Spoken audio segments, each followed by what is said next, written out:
Olha, a tensão global está no ar, né? Uma escalada envolvendo as maiores potências do mundo parece que está cada vez mais perto de acontecer, e essa ansiedade a gente sente por toda parte, até nas conversas do dia a dia. Mas afinal, o que está rolando de verdade? E essa é a pergunta que não quer calar. Uma série de ações e reações recentes deixou todo mundo em estado de alerta. Então, bora mergulhar nos fatos para entender direitinho como é que a gente chegou nesse ponto tão crítico. Vamos analisar tudo de forma bem clara e objetiva. Para a gente entender essa história toda, nosso caminho vai ser o seguinte. Primeiro, a ação dos Estados Unidos que começou tudo. Depois, a resposta russa. Aí, a gente vê as consequências na economia, o impacto disso no cenário global e, por fim, tentamos entender o que pode vir pela frente. Bom, tudo começou com uma jogada estratégica bem forte dos Estados Unidos, uma decisão que, de cara, mudou completamente a dinâmica de todo esse conflito. A Casa Branca veio com sanções pesadas, mas olha, não foi uma coisa qualquer não. O alvo dessa vez foi muito específico, foi cirúrgico, bem no coração da economia russa, na sua poderosa indústria de petróleo e gás.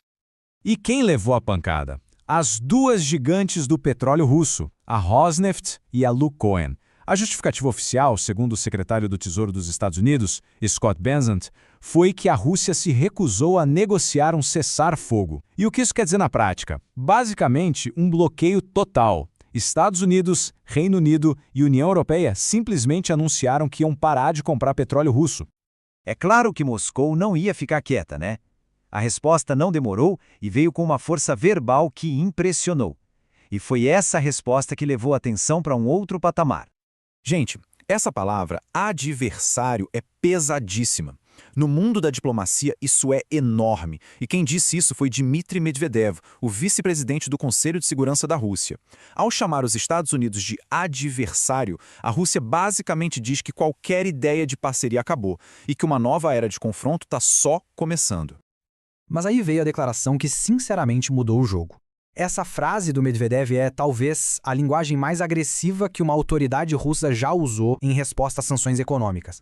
Chamar uma sanção de ato de guerra é uma jogada de altíssimo risco. É como apagar aquela linha que separa uma briga econômica de uma briga militar, sabe? Eles fecharam a porta para a diplomacia e jogaram toda a responsabilidade de acalmar as coisas para o outro lado. Ok, com as cartas na mesa e as ações tomadas, o primeiro lugar que sentiu o baque, claro, foi a economia global. Vamos dar uma olhada nos números. A reação do mercado foi assim, imediata. Logo que as sanções foram anunciadas, os preços do barril de petróleo, tanto o Brent quanto o West Texas, deram um pulo de quase 5%. Isso já acende um alerta gigante para uma nova crise de energia, o que afeta tudo, né? Custo de produção, transporte, o preço das coisas no mercado. E para a gente ter uma ideia do tamanho do problema, as duas empresas que foram sancionadas, a Rosneft e a Lukoil, juntas exportam mais ou menos 3,1 milhões de barris de petróleo por dia. Pensa só, tirar tudo isso do mercado ocidental de uma hora para outra cria um vácuo imenso na oferta mundial. Mas olha, essa briga de gigantes não fica só entre eles dois, não. Ela acaba respingando no mundo todo e força outras potências a repensar suas estratégias e, em alguns casos, até a escolher um lado.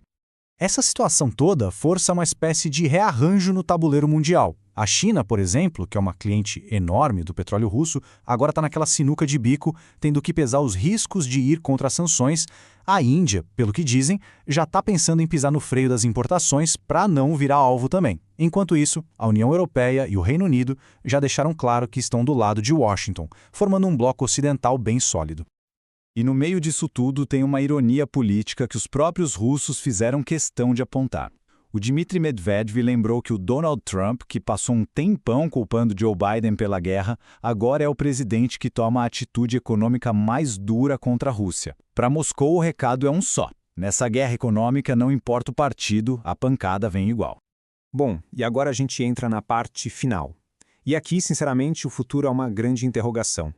Essas ações recentes levantaram um monte de perguntas bem sérias que, por enquanto, ninguém tem a resposta.